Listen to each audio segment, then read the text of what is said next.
The General Grand Council of Cryptic Masons International welcomes you to the following presentation.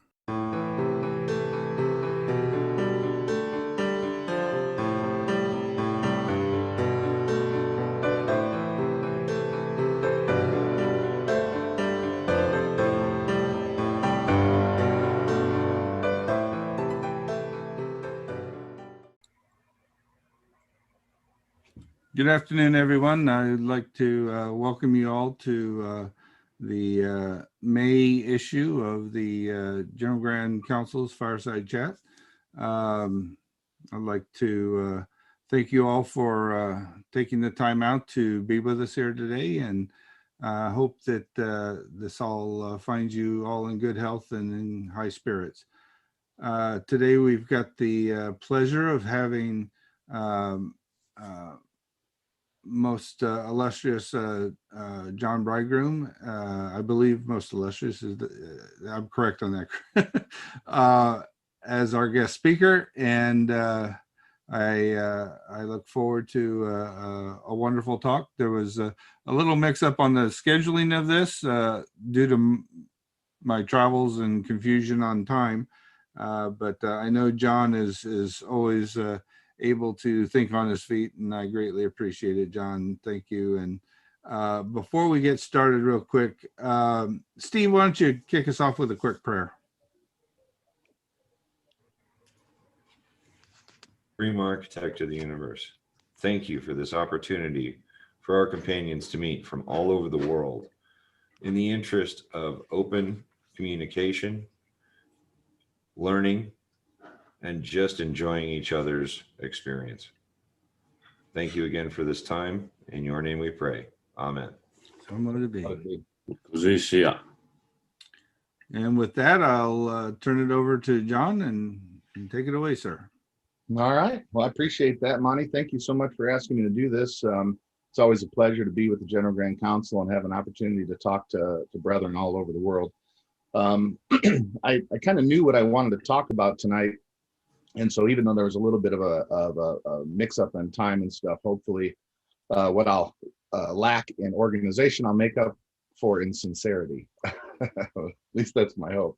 You know, you guys have probably heard me speak here and there, and I tend to enjoy diving into some of the more esoteric aspects of our craft, but I thought it might be nice to talk about something a little bit more practical here this evening that ties it in, because one of the things that I think is really important, even if, or especially if you're interested in esoteric aspects of the craft, is how do you bring that back to the craft, and how do you bring it back to the other members in a practical way that can help make a difference, one, in their experience, and two, in the fraternity as a whole. If it is real and it has value, then it has to apply in some way to what we do.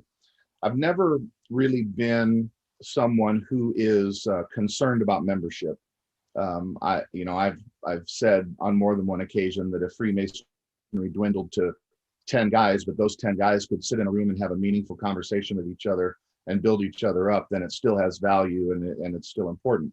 But anyone who has gone through the process of being an administrator in Freemasonry, in other words, been an officer in any local line, grand line, or national line, knows that membership and retention is something that we have to deal with, and we have to constantly have it in the forefront of our mind as to how do we protect the future of the fraternity.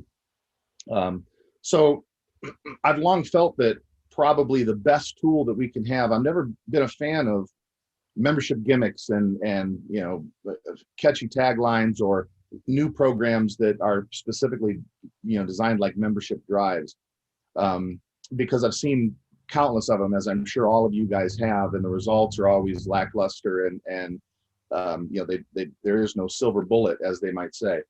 But I'm a firm believer that our best tool that we can have for membership and retention is in happy and enthusiastic members. People who love being Freemasons, who want to be Freemasons, and who talk about it in their daily lives, not just behind the tiled doors of lodge. And if you've got somebody out there like that, then they're going to draw people to the fraternity, because as they say, nothing draws a crowd like a crowd, you know. So I started looking at some time ago, kind of the fraternity across the board, and I said, you know, the one thing you never really see is, or at least we see less of it, is members of the Blue Lodge, or the Craft Lodge, that are dismissive of it. Most guys love their lodge. They love attending their lodge. They love being a part of the degrees. And there seemed to be a disconnect when you moved into the York Rite. You know, guys, way more guys join the York Rite and don't come back, right? They're just members and they pay their dues. They don't come back and participate. At least I see that a lot on the local level. And I said, you know, was trying to look at that and say, well, why might that be? And probably the strongest thing that I came up with is that there's a couple of differences between the Craft Lodge and the York Rite that might attribute to that. One is the number of degrees. Okay, so you've got your Craft Lodges. There's 3 degrees, and you're in a constant rotation repeating them. So you tend to soak in the environment a little bit more.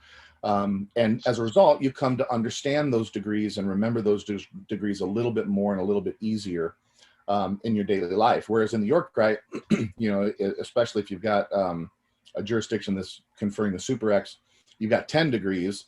And in order to get your candidates through those 10 degrees, you might only ever see those degrees once a year, twice a year max, right? And so you're just not soaking in the environment as much as you are in the Craft Lodge, because you're moving through a little bit too quickly. And as a result, there's less engagement on an individual level. And I think guys come in and they don't connect as much, and so they don't come back and they're not around.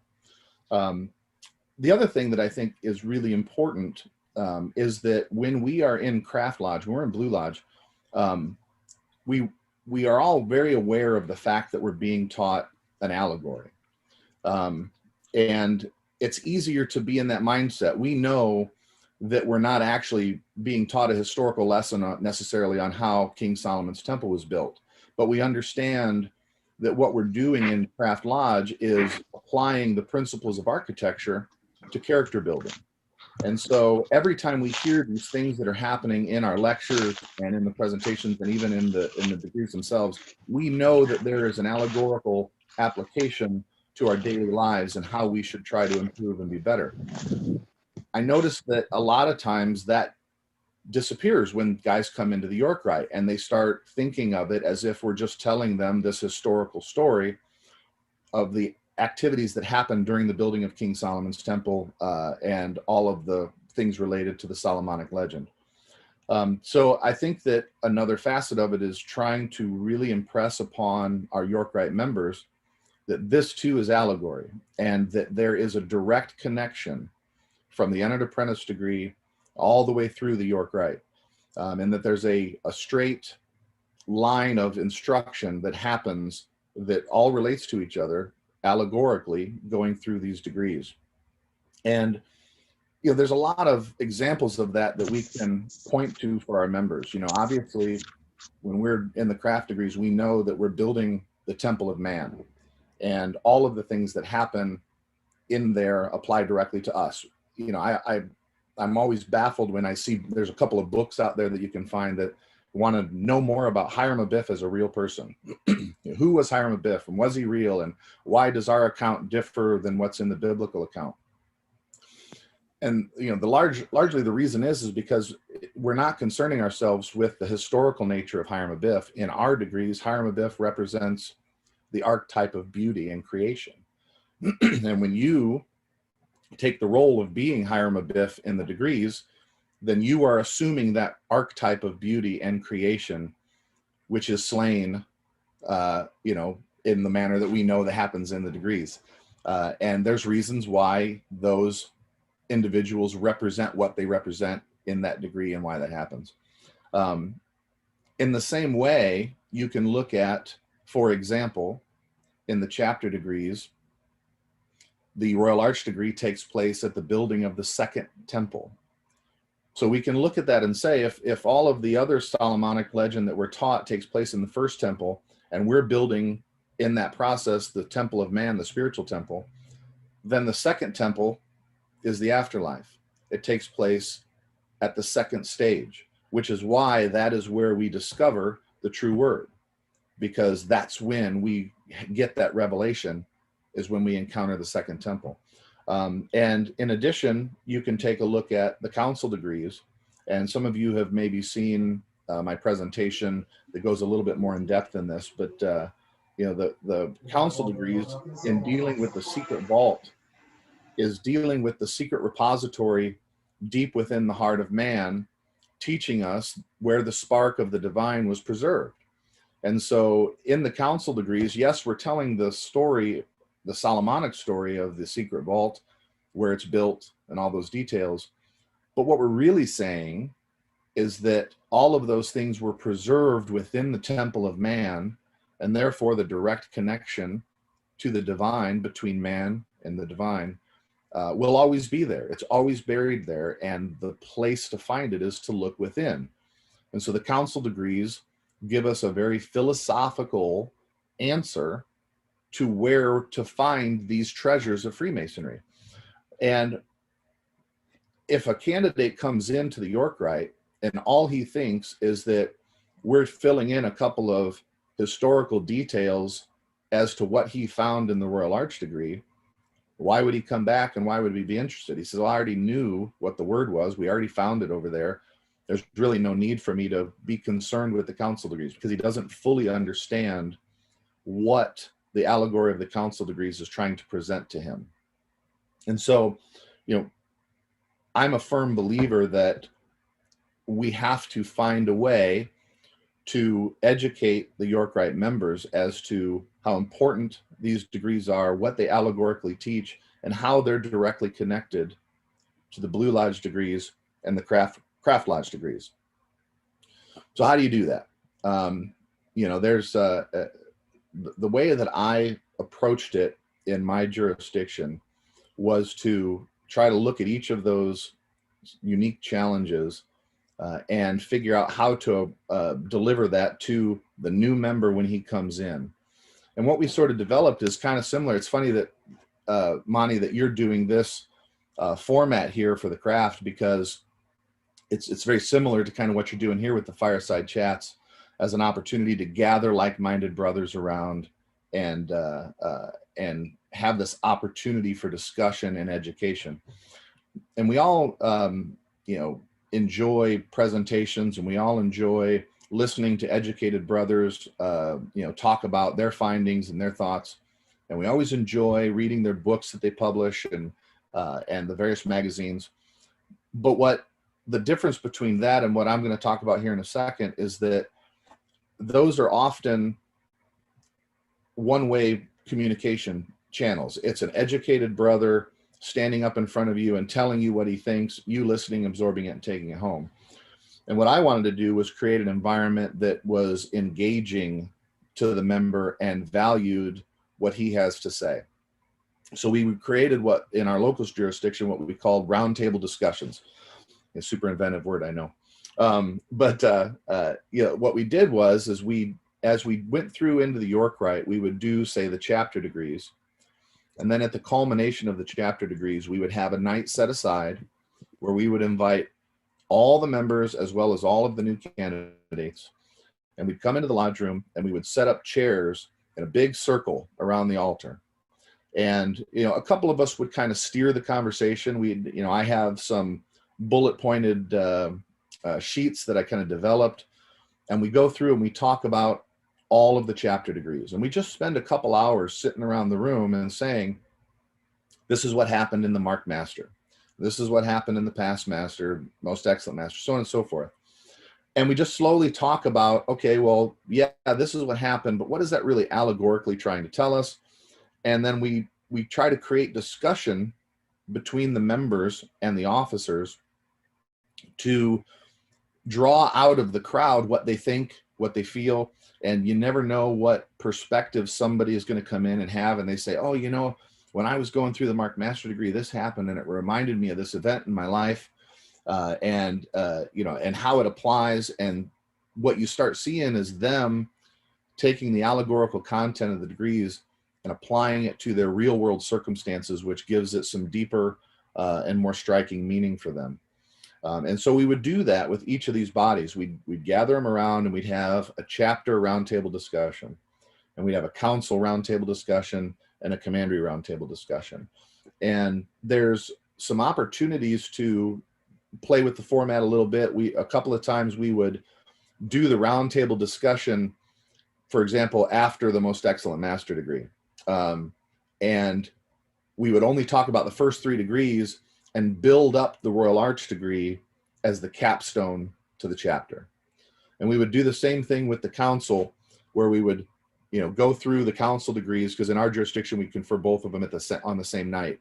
And then afterwards, have a big discussion and talk about why the select master is the capstone of the council degrees.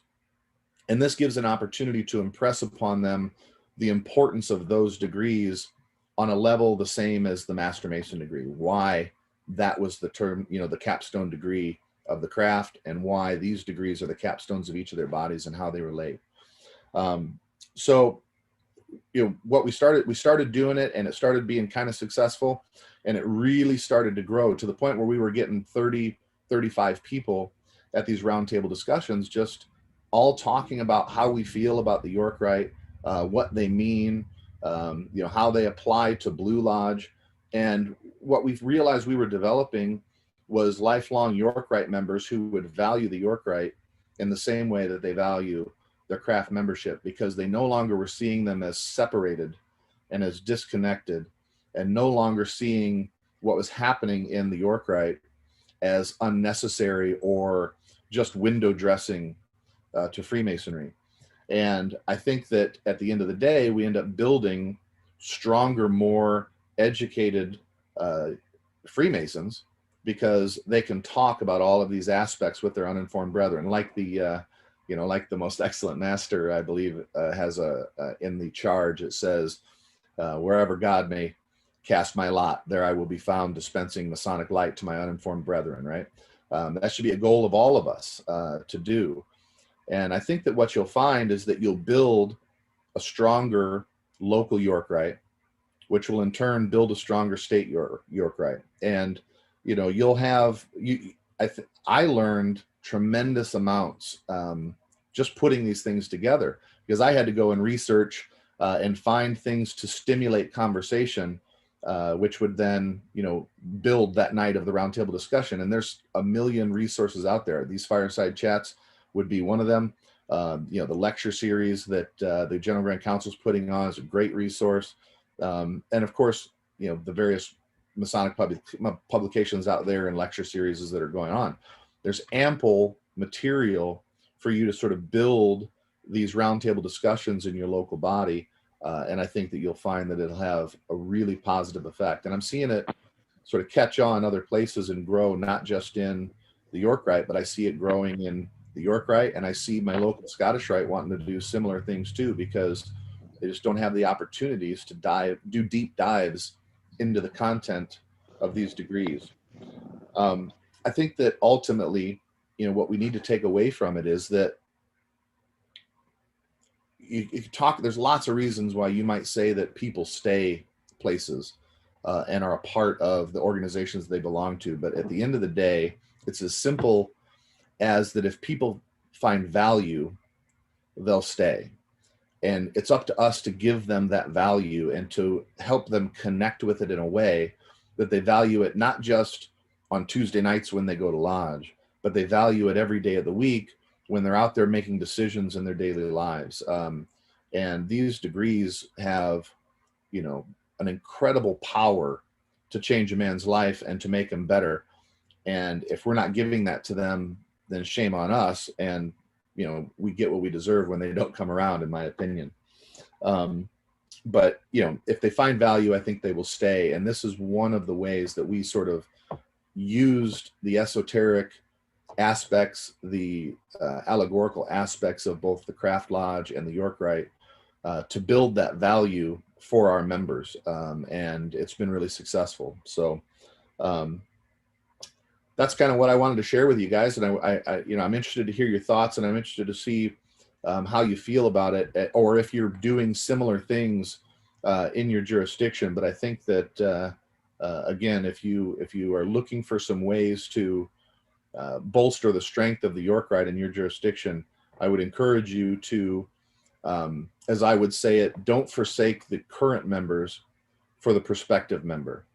Focus a little bit more on building strong current members who are happy and excited and understand what's happening in our degrees, and then send them out, and the rest of the people will gravitate to it.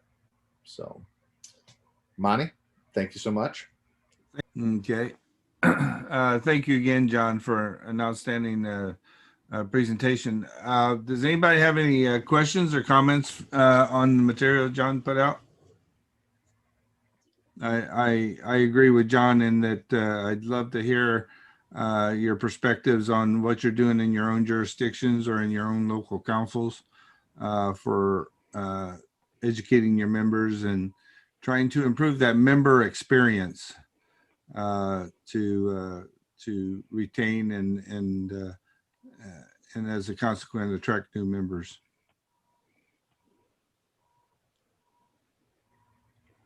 First of all, I have one. Oh, I'm sorry. Go ahead, Camille. Go ahead, buddy.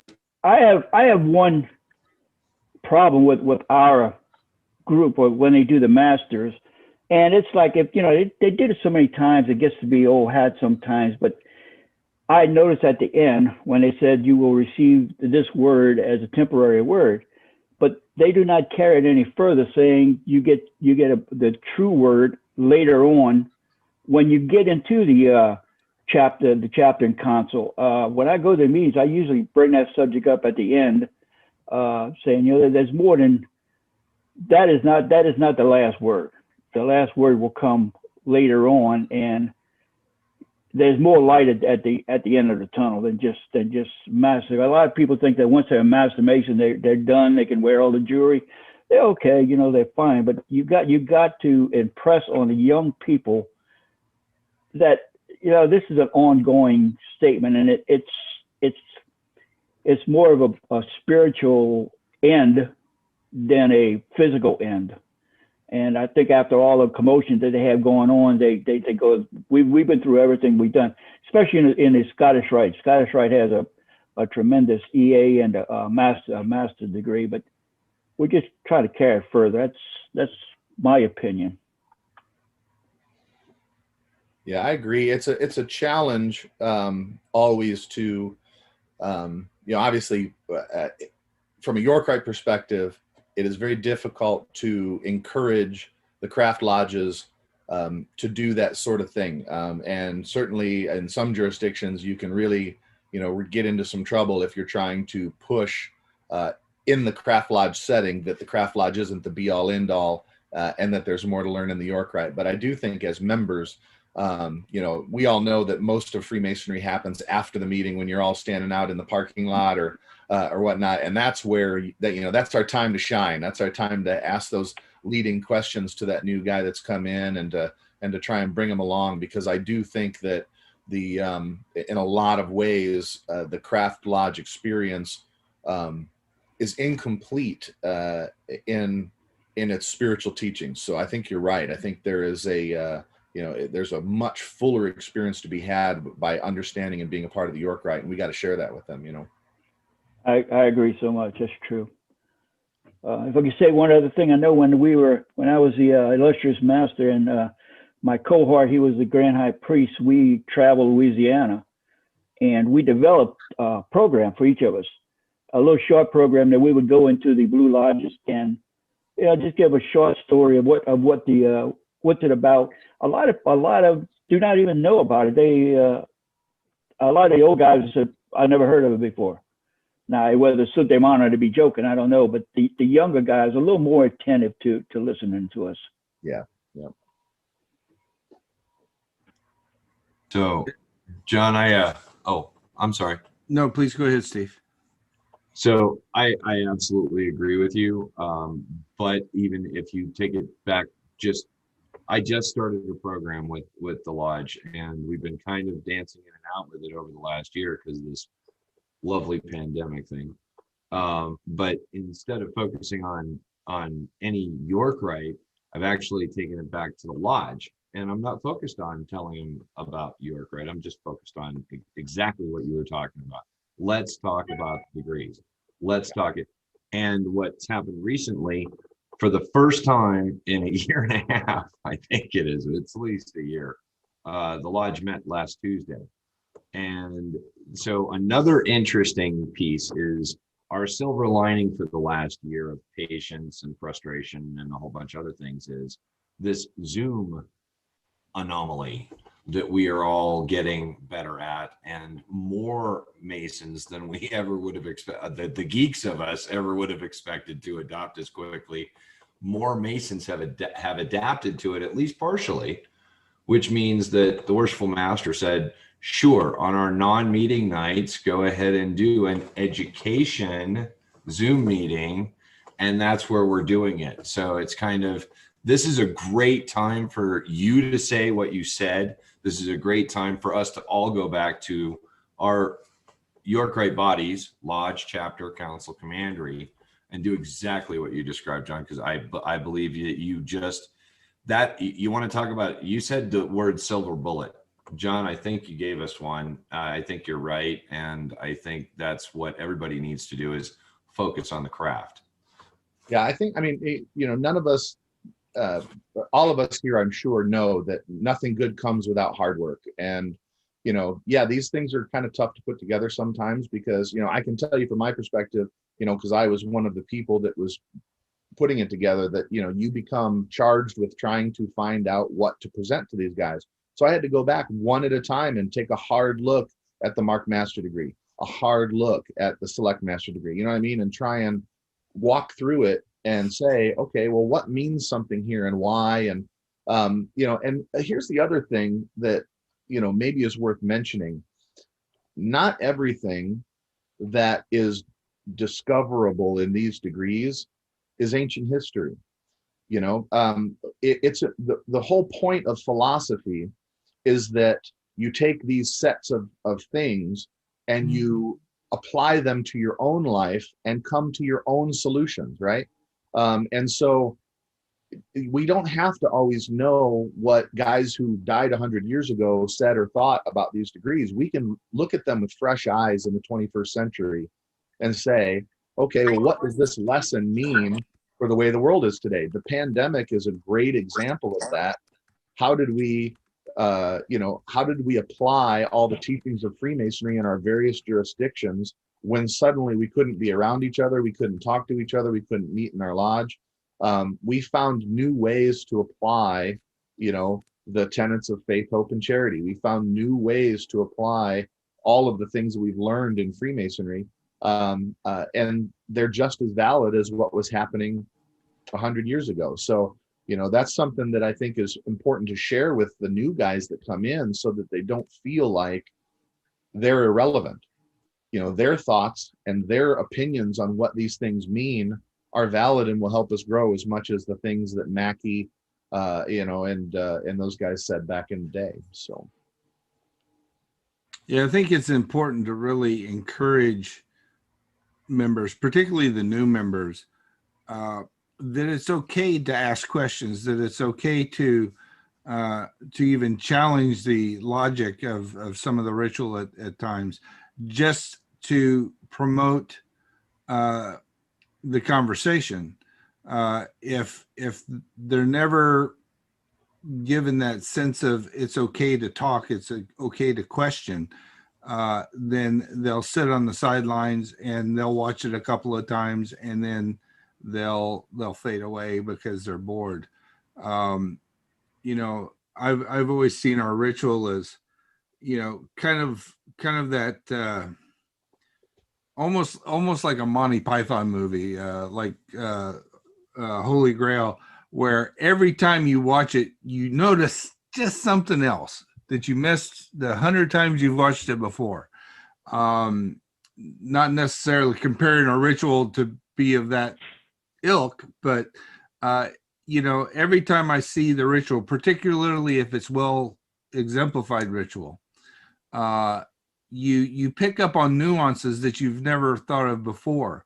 And when you get into that zone of listening or being a part of the ritual itself, your mind will kind of wander and pick up on different nuances, and I think that that's an important thing to promote, and to try to get the membership to understand that, you know, you shouldn't be just kind of tuning it out and saying it's the same old thing over and over and over again, because it is different if you listen.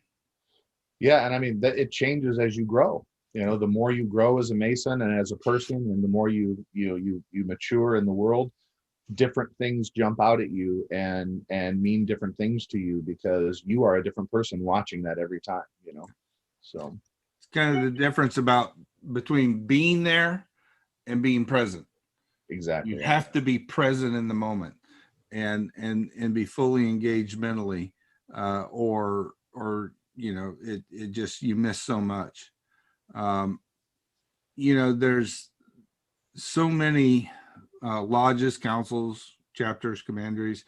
You know, they're so small, they don't really have the people or the resources that are of the type that are good at putting on education and stuff like that. And that's why, you know, because of the pandemic, we've had to look at other ways to keep our craft moving. With all of these presentations, you know, we have access to some of the greatest lecturers that are out there on the Masonic lecture circuit all the time, that may never ever come to any place where you might be able to see them, but you can see them now online, on YouTube, on their websites. And it's really provided a resource that any council can just grab and say, hey guys, let's go into the room and let's watch this video, and then discuss it. And you know, some of them are long, some of them are short. They're all interesting. And I think that again, sorry for my printer in the background, it decided to cycle. It all again promotes those conversations, and when you have those conversations, you're not only taking apart the ritual, but you're also strengthening your bonds as companions. And I think that that's very important. I've long felt that the real heart of Freemasonry is relationships, right? I mean, yes, we have these degrees and lessons and things that we internally work on, but really at the heart of it is relationships between the brothers. And you know, this roundtable format has given an opportunity to build those relationships in a very casual way, right? Which is valuable. They don't, when you're all sitting around in a circle just chatting, there's no pressure, as opposed to when there's a guy in the East with a gavel and everybody's got their regalia on and that sort of thing. If there's something that, you know, was probably the hardest lesson learned in my jurisdiction by particularly by my Grand Lodge, was that we realized that if lodges couldn't do degree work, they didn't know what to do. Right. And that was a real problem, you know, and so that's what is going to be on the docket to address going forward, because we need to get back to being a fraternity about fellowship that confers degrees, as opposed to being just degrees, you know. So, which is why God made cigars, because with cigars, all things are possible. You get a bunch of guys around the table smoking a cigar, and all kinds of great conversation will ensue. Absolutely. So, Reese, most illustrious sir, I'm interested in any perspectives or thought you might have on the subject.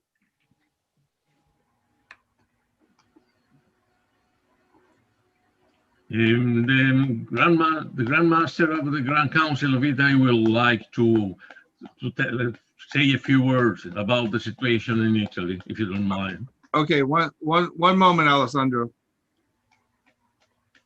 I agree with most illustrious bridegroom in regard to his opening remarks, that I'm not in favor of membership drives and such. It's always disturbing to me that we initiate new members into some body of Freemasonry or associated with Freemasonry and immediately hand them a petition and maybe a brochure about the organization and tell them, we need more members and we need for you to help us go get more members. We need for you to get your friends in. Well, they just became a member. And the reaction that I had, and I know that others have had when that takes place is, what about me? I just got in. And already you don't care about me. You want to go work on people who don't even belong. You want me to go get you more members. And that makes it look like a Ponzi scheme.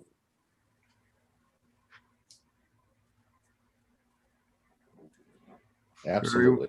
Very well said. Thank you, most illustrious sir. Most illustrious Alessandro. Alessandro, la parola a te. Companions, Monty, buonasera a tutti. Allora, ovviamente vado piano così e lo potrei tradurre. Spiega che noi in Italia per noi è un po' più difficile far entrare i compagni nel corpo rituale perché abbiamo una grossa vocazione scozzese non dall'Inghilterra ovviamente, ma dalla Scozia, e quindi per noi è difficile anche con la ritualità, essendoci poche officine che lavorano con l'emulation, quindi per noi non è semplice far entrare i compagni nel rito di York. Okay. Vai. The situation, Alessandro was to say that the situation in Italy is a little difficult because, as you may know, the most important reason that we have in Italy is because the Scottish Rite is very, very powerful. And so we have also difficulty because the most of our lodges working with the Scottish Rite, not with emulation. And because of that, maybe there is a little more difficult to get into that because, as I said before, because of the big influence that the Scottish Rite has in Italy. Vai, Paolo. Però diciamo che in Italia siamo circa 1 migliaio di compagni su circa 23.000 iscritti nell'ordine, però ci stiamo impegnando per far crescere il rito di York. Dillo e ringrazia. Okay, the situation is then in the York Rite in Italy is around 1,000 members, while we have 23,000 members of the Blue Lodges, and that is the difficulty that we have to get in. That's the reason that Alessandro was to say, well, how is the situation in Italy? Thank you, Alessandro. Yes, your situation in Italy is not unique. In many jurisdictions outside of the United States, they are very heavily Scottish Rite oriented because of their Grand Lodges. And, you know, even in the United States, I mean, the Scottish Rite is a huge organization compared to the York Rite. But, you know, I think it's important that Sta dicendo appunto che la situazione nostra non è solamente quella su. that we make efforts to basically explain to them is that the York Rite offers things that Scottish Rite doesn't offer, that other Masonic organizations don't necessarily offer. And even when there is a overlap of those principles or ideas, we come at it from a different perspective. And I think that when you have multiple perspectives on the same lesson, it really gives you a broader understanding of what those lessons are. Does that kind of match your thoughts there, John? Yeah, and you know, the one thing that because you know, obviously in the States, it's not uncommon for folks to be active in both. You know, I'm an officer in my Scottish Rite Valley. I very much enjoy being over there. I spent obviously a lot of time in the York Rite, and for me, the main difference is experiential. So the Scottish Rite experience is presented to you.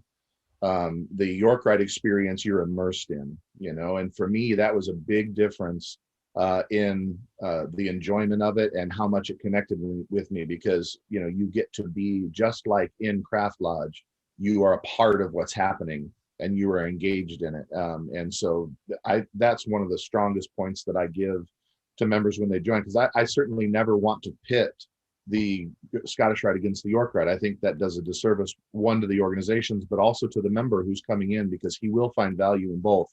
But what I will tell him is that he will have a much more intimate, engaging experience in the York Rite going through it. You know? It's kind of the difference between a 2D and a 3D movie. Right, exactly, yeah. Anybody else have any thoughts they'd like to share? Given Wyoming.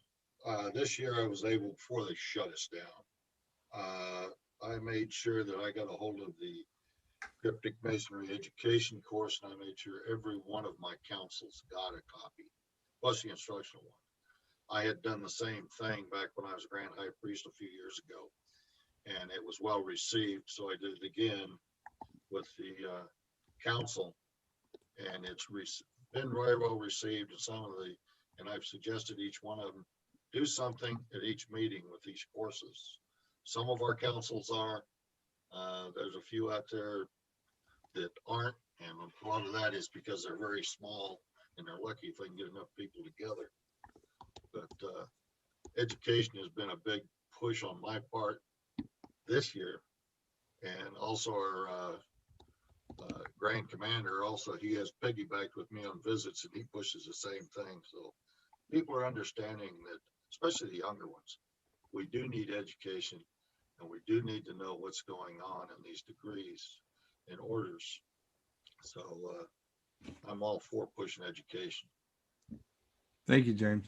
Yeah, you know, one of the things that I've always kind of struggled with is, you know, particularly in our Blue Lodge, my Blue Lodge back in Hawaii, you know, it's like, oh, we need an education program. We need to do Masonic education, but yet no one was really necessarily of the caliber at that particular time to really do a competent job of really doing good Masonic education.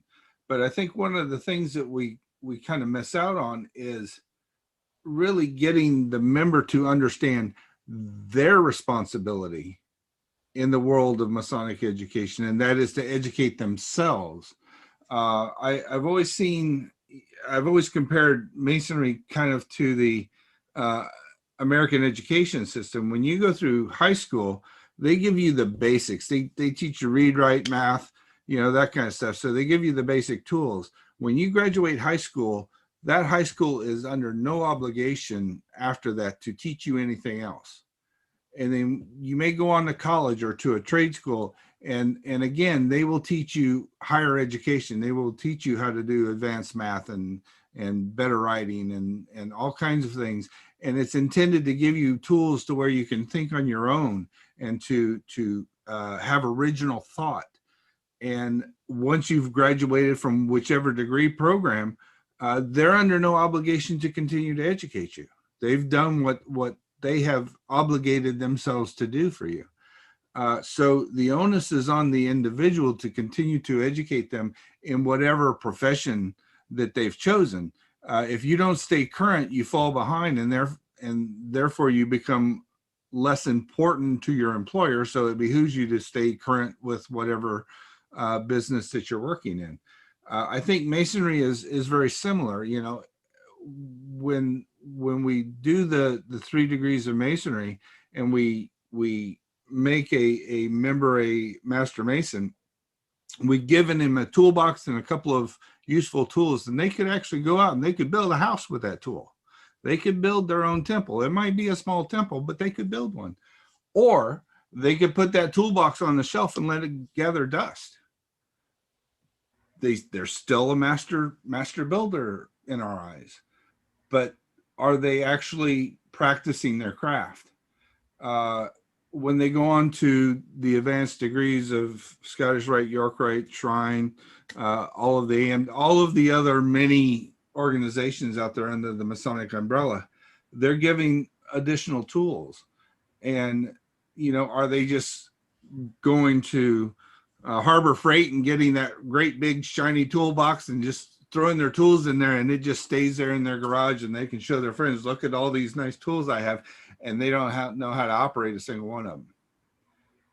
Or are they actually applying those tools and honing their skills as a craftsman? To me, that is the important thing that we need to really teach our members, is what their responsibility is when we give them a hammer, not to hammer their thumb, but to hammer the nail. Yeah, I've always thought we did a disservice to ourselves when we chose the phrase Freemasonry takes good men and makes them better. And what it should have said is Freemasonry takes good men and gives them the tools to make themselves better. Exactly. Yeah. Companion Nuzio, I believe you have something you would like to say.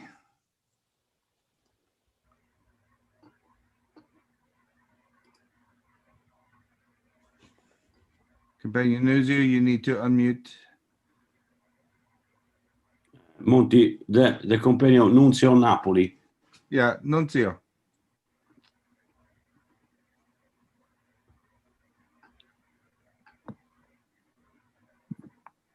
Nunzio, devi attivare il microfono.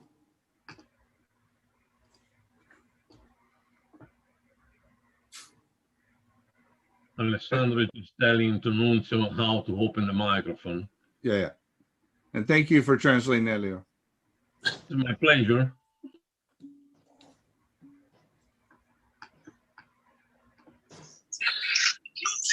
Ma non so come caspita fare, porca miseria. Guarda dove c'è lì, lo vedi? La schiaccia lì. Nunzio, ti sentiamo. Nunzio, ti sentiamo. Pronto, mi sentite? Sì. Hello? Yes, Nunzio, we can hear you. Good morning or good evening, depends where you're at. I'm in California. I'm very, very happy to enjoy this my first ever Zoom meeting. I know you guys, you know, we've been doing this for a long time, but my health condition did not allow me to attend anything basically. I apologize for that to all brothers that might know me. I'm from the Stockton area in California, past pretty much everything except a master of my lodge, because I was dedicating my life, my entire Masonic life to the York Rite, which I'm very much in love. Nothing against anything else. You know, the Blue Lodge, of course, it is. I've been very much involved with the 3 of my lodges because I belong to 3 Blue Lodges. Just to give you a little bit of my background, fraternal activities. Anyhow, I've been listening very little, you know, and I pay attention to what my brothers, companions, and saying. I'm a little bit more pessimistic about what's going on today in the world, basically. And nevertheless, in our fraternity tree, because, you know, in every single branch, we're losing leaves. We're losing very, very qualified leaves, and the branches get naked and more naked, which is not good, in my opinion. Of course, we're not doing a great job to keep the tree very much alive. We've been attacked, and I'm not getting just to do any politics whatsoever, just real life, just real issues, because we belong to the world. We don't belong to the lodge. We belong to the world. We need to, our lives is not in the lodge. In the lodge, we're supposed to get, we're supposed to learn what to do, how to do it, and then go out and do it. You know, whatever, on the best of our abilities. Apologize for my English. I've been in California 25 years and never been in school. I just learned on the street, pretty much, work and so forth, okay? Even in the lodges. Anyhow, It's okay. I think most everybody here speaks Californian. there's anybody from California here? Other than yourself, I don't think so. You're lucky. Anyhow, then I wanted to say that I believe we're instead to get out on the plaza and have some sort of I don't know, get out there and do things in public. Because in Italy, especially in Italy, I'm very much aware of what's going on in Italy. I'm the grand ambassador from York Rite to Italy, from California. So I visit Italy every year. I have the pleasure to meet pretty much all my good brothers out there. Not enough, unfortunately, because I would like to meet every single one, especially in the York Rite. They do an extremely great job to keep that thing growing. The problem that we have here is, honestly, I think we're afraid of politics because we don't supposed to be afraid of anything, period, whatsoever. We don't care. We're supposed to not care about nothing, but just do the best of what we supposed to do, which is, take care of our brothers out there, not just brother in the Masonic lodges, but I'm talking about brother all over the world, and give them the opportunities that we might be able to provide as we do with our philanthropies and other things. I'm also a Shriner. I'm pretty much involved with everything, on via phone right now, because I don't have any other way to do it. I'm a survivor. I'm a miracle. You talk to a living miracle. I'm not kidding. 5 years ago, my wife was planning my my funeral. Thank God, I'm here talking to you, and I'm glad to do that. If we, in my opinion, if we get out there and let the world know what we do and how we do and why we're doing it, it will be a better place. We can do a really good job. Until we just go and do the ritual and the ritual remain within the walls of the lodge, is not going to happen. I live by the ritual. I don't play the ritual. I get the ritual inside me. That's what I've been telling everybody. I used to be a coach for the inner apprentice and companions. And that's what I would do. I mean, I would go in the lodge and teach them. Do not teach nothing. We don't teach. We share. Okay, that's my personal opinion, humble opinion. We share things. We have to learn. We can teach. But anyhow, we'll go through the process of the first and second degree, accordingly, and we'll repeat the whole thing over and over again. And we wait and stop by the places that are supposed, through the lodges, through the walkthrough, and have them to tell us, tell everybody what they felt, because they don't remember. We did not remember our first degree or first, those things, because you don't remember unless you keep going and going and going. So the ritual, in my opinion, is supposed to be our heart, not our brain, because the brain sometimes, the heart. And then from there, give it the message to the brain and go for it. Like I said, I'm pessimist because we are afraid of politics, the dirty politics. And I'm not. Everybody knows me. Who knows me, they know I'm very much, very open with my mouth. I say what it is, what I see it, the way I see it. I don't care. I'm not polite. Never been, never want to, because I say it's the truth. We got to speak the truth. I'm an emotional person. I'm Italian. Sicilian, Calabrese. I'm very, very passionate what I do. And I took Freemasonry very, very seriously when I put my hands on the Bible. Absolutely. What we repeat on the altar, I do. That's it. I don't care in which way. Maybe I'm not really the best, actor out there because I'm not. I can't hide my emotions. I just can't. And I keep saying that we need to be a little bit more realistic instead of just to try to do our best from behind the scene, from behind the curtains, as we keep saying that, Anyhow, I'm sorry if I maybe I said too much, but that's who I am. That's what I do. That's the way I do things. I like to get involved very much with our Italian brothers in every single aspect of masonry issues. Like I said, they have over there is a little bit different than here. We get not much on the street, but we do things. But in Italy, it's pretty much almost a taboo. I know for a fact. When I talk to somebody over there, I've been there, but I'm not going to tell them what to do. But I always tell them, let's try to do things.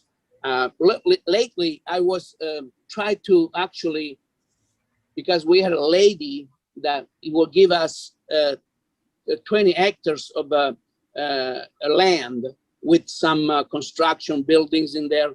I wanted to build a Shriner hospital. Unfortunately, the Shriner, the big guys, they tell me no because the problem we have with money at this moment, and we're not doing this, unfortunately. But I would love to do this. Anyhow, I'm sorry, I'm laughing at Alessandro Nunzio, but no. Yeah, we'll save further discussion on shrine business for a shrine meeting. Yeah. Saying that it would be nice to, if it's possible, to help our brothers in Italy with ideas, with some guidance, with whatever is possible. Okay, absolutely. To create a different life, Masonic life. Yes.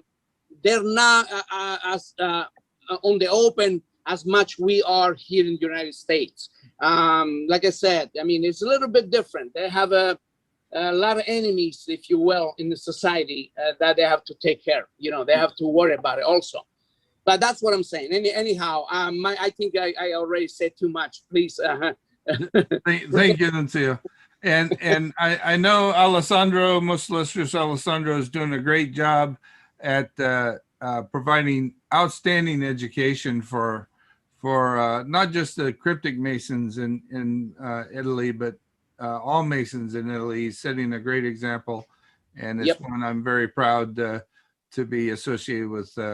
Most illustrious Alessandro. He's doing a great job. Yep, I know Alessandro for a while. Yeah. Thank you, sir. Thank you, everybody. Jerome, how do you deal with Masonic education and particularly cryptic education there in Portugal? When you can Hi, meet? Monty. Hi, everyone. I think, as everybody said before, so we had come some of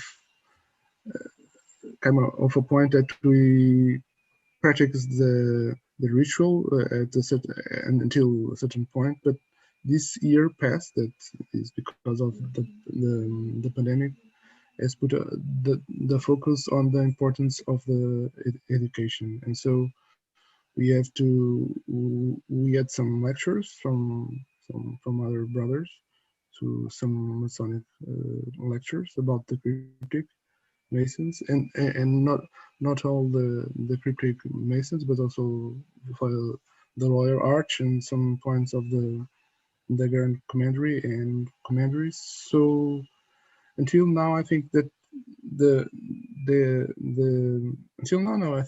until the year before, the education come a little bit by the side, because I think we all kind of understand that we all have to do some education with ourselves. So we have to study, we have to practice the ritual. So education come in a point to us that we have to study, to learn more, and to know more. So, and the sharing of brothers, of course, it happens in the council or on the lodges and the commanderies, but nowadays I think it became more and more important in the focus that we have all to see and to have kind of attention, because of this pandemic put us in kind of a dilemma, because these new generations, we have to be able to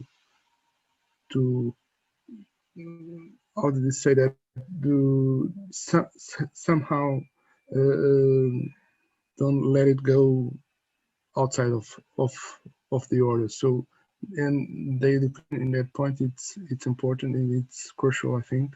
And in this case, the pandemic and this question of the Zoom, I think it was a very nice tool to do that. And I think one thing that is going to stay after we reopen, I think, and that I think in Portugal will be probably in September. We're going to start our in-person meetings probably. So, but one thing that's going to stay and it is going to come off of this pandemic, it's the possibilities that the Zoom meetings come to have lectures and everybody can assist wherever you are in the country or in the world. So, and this it was kind of a big importance. So, of course, that with this, the elections that was to be this year didn't take place, so it probably will take place the next year. So I'm the deputy, as you know. So it is my intention that hopefully next year we kind of put up a program that the education, it's one of the focus of the program, and because it is important not only to know more about the Cripple method, but to see the things as a whole, as kind of a holistic vision of the York Rite, that it's not kind of one body from the other as an independent body, but as a whole, and the connections between the Cripple Masons to the Royal Archmasons and to the craft, and after that, of course, to the commandery. So for that, I think the education is going to be a thing that, for example, the Royal Arch started a mentoring program this year. I think it's going pretty well because it connects the younger brothers to older brothers, older in commas, of course, and they can somehow kind of have that knowledge by telling, by have conversations, by showing some materials, some books, and they can start it from there to have some encouragement to be a participant, an active participant. So I think probably education, it's a thing that we have to work, because I don't know, it's always in the States or is in the other one, but in Portugal we have that idea that as soon as you come to a master, so you have to got that general idea that education, okay, I'm a master, I know I can teach, I can do whatever I want, I can go to the York Rite, I can do the Scottish Rite, I can do the whatever. But I think I don't know, but in Portugal, it's my idea that most of the companions and the brothers and sometimes keep, I don't know, forget a little bit of the importance of the question of education, not only for themselves but for the others, and for that sharing of knowledge to the others, especially to the younger ones. And sorry, I've spoke too much. No worries. Thank you, sir. And always a pleasure to see you. You know, as opposed to see you. Steve and I had the honor and a great experience with one of the councils in Mexico, who was having a stated meeting virtually on Zoom, and they invited us. And while I can speak to the mechanics of the meeting, because I took English in high school and got C's, so you know, my Spanish is not exactly great as I am with most languages. But Steve, why don't you kind of talk about how they handled that one? You know, it was astounding, and I would encourage anybody to try this if you can get your group talking. John, this is kind of, we saw what you were describing. They walked in, they had a previous paper, and this was an esoteric paper, and I don't remember what it was, but it didn't necessarily go deep dive, but what they did was they opened it up, and the illustrious master called on the recorder to read it. And then the illustrious master went down the rank of everyone on the call and said, what do you see in this? The important part is everybody prepared their response. So this was true, you know, we're going to focus on this. And actually, this is exactly what I'm planning on doing this is exactly what I'm planning on doing with these, is I'm going to start putting it out in advance, because then people are prepared to have a conversation, a real conversation. Is that as deep as you wanted me to go? Yeah, no, I was so impressed that everybody that was in the meeting was prepared to the point where they had their own kind of research paper on the research. Yeah. And so you got, you know, there were maybe 10 guys in the meeting, and they all had their own specific takes on it, and they were all different. I mean, even though I couldn't quite understand the conversation, I could tell that their perspectives were different. And I thought it was a really interesting way to conduct Masonic education. So, yeah, kind of like using the book club model, right? Yeah, so exactly. Yeah. Yep. And one thing that John also referred in the beginning, the need of that. I think you do that round tables, you after the meetings or the lodges or the conference, you always stay a little longer, have beer or something, or have something to eat, and the importance of that for the brotherhood, you know, because you can all play the ritual by heart, you can know everything, but the other part, the human part, you can only establish that after, because you is kind of like, and sorry for the Paris, like a theater that you can always know your parts by heart. You can be excellent performers, you can be, you know, terrific actors, but the other parts of the relationship between brothers and between companions all comes after. So that's a big part, and that's a big issue that we have to work to maintain the cohesion and in the end the brotherhood, because without that we are all actors. Absolutely. Has anybody else got any thoughts or perspectives? Nikolai, what do you think, sir? I see you sitting there hiding. You're on mute.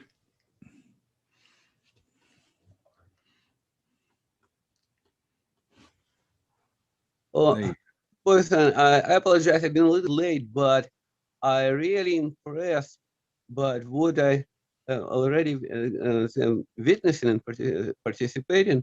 You have such a wonderful forum, and it's really great that people all around the world actually have an opportunity to come and speak freely with this, and that's a really great idea. I really impressed. So I think I agree that Masonic education is a really important thing, and I agree with the brother from Italy who has spoken so passionately that ritual need to be in the heart and people need to live by it. So it's really great. Sometimes this kind of thing that everyone knows, but sometimes being confused, like in some religions, they say by the world that and start to losing our way. It's really, I think, this forum is really important to be reminded about what really true values are, because sometimes it's really hard to stay on the like on the course to the light because of some pressures that world apply to us. That is why it's really great to feel that there are other people who are not giving up and continue doing what we're supposed to do as Masons. So that's really that's what I can say. So thank you so much for doing all of this. Fire chat is a great idea. Thank you, Nikolai. Thank you. So thank you much. Nikolai and I have had many journeys from darkness to light, sitting on my balcony, smoking cigars through the night and having all kinds of interesting esoteric conversations. So it's always a pleasure to see you here, Nikolai. I appreciate you coming. So does anybody else have anything they'd like to add?